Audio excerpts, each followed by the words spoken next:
Shalom dan semangat pagi anak-anak Miss. Kiranya dalam keadaan sehat-sehat ya nak. Nah, hari ini kita kembali lagi belajar ilmu pengetahuan sosial. Miss ada sedikit kata-kata motivasi untuk anak-anak Miss, yaitu orang-orang gagal bukan karena mereka bodoh, namun karena mereka tidak punya cukup semangat.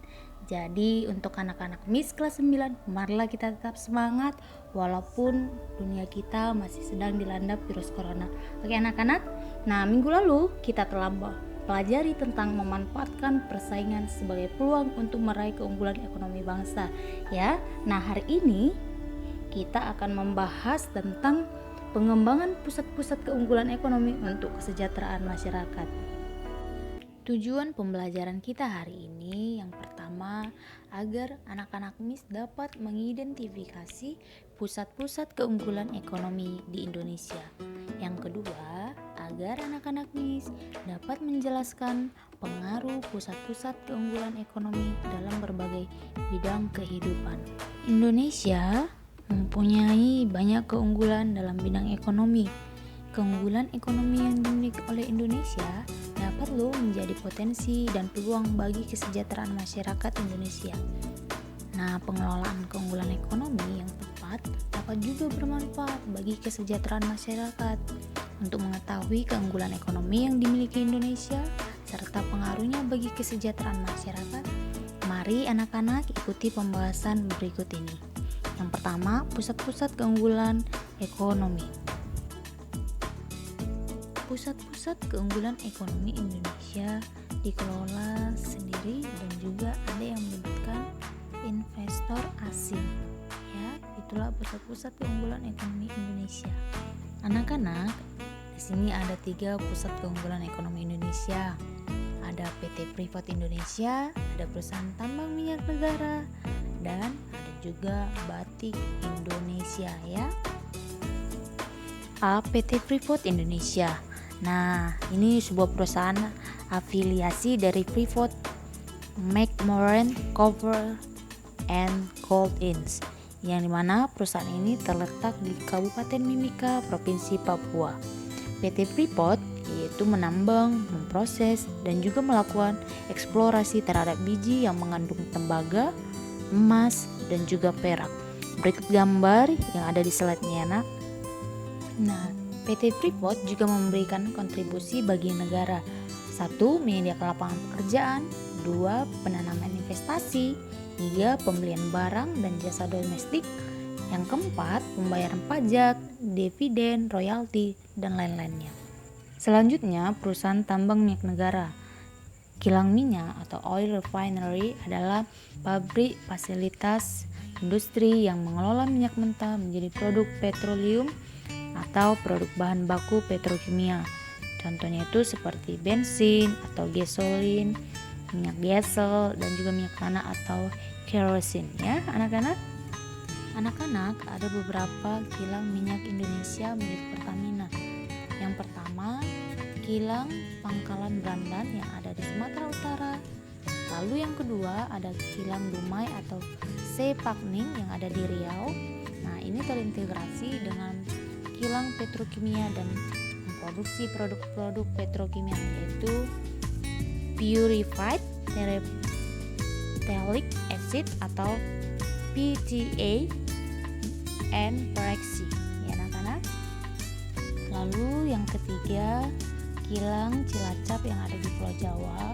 Itu merupakan satu-satunya kilang yang memproduksi aspal dan base oil untuk kebutuhan pembangunan infrastruktur di tanah air. Yang keempat, kilang Balikpapan yang ada di Kalimantan Timur. Nah, tugas kilang minyak Balikpapan ini mengelola minyak mentah menjadi produk-produk yang siap dipasarkan seperti BBM dan non-BBM. Yang kelima, kilang Kasim di Desa Malaban, Kecamatan Seget, Kabupaten Sorong, Papua. Ini mulai beroperasi sejak Juli 1997 sampai sekarang ya anak-anak. Nah, lokasi kilang minyak ini berada di sekitar kilang Petrocina dengan adanya pertimbangan agar menghemat biaya transportasi, mengurangi biaya investasi, tersedia area yang luas, dan juga harus jauh dari pemukiman penduduk atau tanah hutan ya anak-anak. 6. Kilang Balongan yang ada di Indramayu, Jawa Barat. Kilang ini mulai beroperasi sejak tahun 1994. Kilang ini memiliki nilai yang sangat strategis dalam menjaga kestabilan pasokan BBM yang ada di DKI, Jakarta, Banten, dan juga ada di beberapa Jawa Barat. Yang ketujuh, Kilang Cepu yang dimana diresmikan pada tanggal 5 Oktober 1945. Nah, tugasnya menjamin pengadaan BBM untuk rakyat dan pertahanan di Pulau Jawa. Kilang ini juga ditopang 6 lapangan minyak. Yang pertama, Kawenangan, Londo, Ledok, Semanggi, Tapen, dan Tambak Krejo. Ya. Batik Indonesia. Batik merupakan salah satu hasil ekonomi kreatif yang bernilai tinggi dan merupakan bagian dari budaya Indonesia. UNESCO telah menetapkan batik sebagai warisan kemanusiaan untuk budaya lisan dan non-bendawi sejak tanggal 2 Oktober 2009. Dilihat dari teknik pembuatannya, batik dibagi menjadi ada batik tulis yang dimana merupakan kain yang dihias dengan tekstur dan corak batik yang menggunakan tangan. Satu kain batik dapat dihasilkan dengan waktu kurang lebih 2-3 bulan. Yang kedua, batik cap merupakan kain yang dihias dengan tekstur dan corak batik yang dibentuk dengan cap.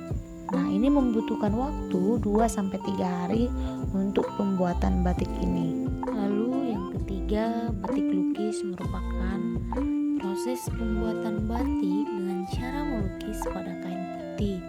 Pewarnaannya pada batik lukis biasanya menggunakan serat-serat yang alami ya. Selanjutnya, pengaruh pusat-pusat keunggulan ekonomi. Pusat keunggulan ekonomi di Indonesia berpengaruh besar dalam berbagai bidang kehidupan. Pengaruh yang ditimbulkannya dapat bersifat positif dan juga negatif. A. Migrasi penduduk. Pusat keunggulan ekonomi yang ada di Indonesia dapat berpengaruh terhadap perpindahan penduduk atau migrasi. Penduduk akan melakukan perpindahan ke wilayah yang mendekati pusat keunggulan tersebut. Contohnya, keberadaan PT Freeport yang mempengaruhi kehidupan dan migrasi penduduk di Papua. Sebelum tahun 1967, wilayah Timika adalah hutan belantara. Pada awal PT Freeport beroperasi, penduduk mulai masuk ke wilayah sekitar tambang sehingga pertumbuhan penduduk di Timika pun meningkat. B. Transportasi. Mobilitas penduduk tidak dapat dilakukan tanpa adanya sarana dan prasarana transportasi yang memadai. Untuk mendukung mobilitas penduduk antar negara, pemerintah membangun sarana transportasi darat, laut, dan udara. Yang C, lembaga sosial ekonomi. Yang D, pendidikan. Yang E, itu pekerjaan. Oke, demikianlah pembelajaran hari ini. Shalom.